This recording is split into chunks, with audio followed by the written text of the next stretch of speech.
Hi అండి, అందరికీ నమస్కారం. Welcome to Telugu Zindagi channel. ఈరోజు మనం ఈ వీడియోలో బోనాల గురించి తెలుసుకుందాము.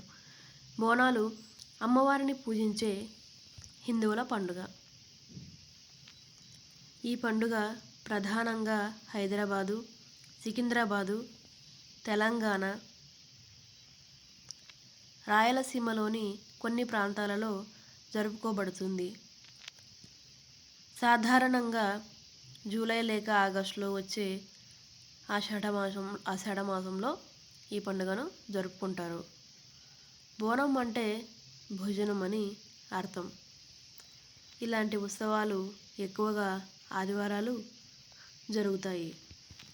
మహిళలు వండిన అన్నంతో పాటు పాలు, పెరుగు, బెల్లం, కొన్నిసార్లు ఉల్లిపాయలతో కూడిన బోనాన్ని మట్టి లేక రాగి కుండలలో తమ తలపై పెట్టుకుని గుడికి వెళ్తారు.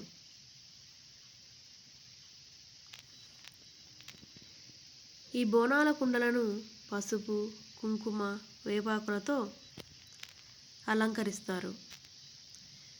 మహిళలందరూ అందంగా వస్త్రధారణ చేసుకొని బోనాల కుండలను తమ తలపై పెట్టుకుని తీసుకుని వెళ్ళే దృశ్యం కనులకు ఎంతో ఆనందాన్ని కలిగిస్తుంది. ఇలాంటి పండుగల ద్వారా అందరూ ఒకచోట కలుసుకోవడం, మాట్లాడుకోవడం జరుగుతుంది. తెలంగాణ ప్రత్యేక రాష్ట్రం ఏర్పడిన తర్వాత బోనాల పండుగను రాష్ట్ర పండుగగా నిర్వహిస్తున్నారు. చూశారు కదా ఫ్రెండ్స్, ఇది బోనాల పండుగ గురించి కొన్ని వాక్యాలు. ఈ వీడియో మీకు నచ్చినట్లయితే లైక్ చేయండి, షేర్ చేయండి. మన ఛానల్ని మరిన్ని వీడియోస్ కోసం సబ్స్క్రైబ్ చేసుకోండి friends. Thank you for watching.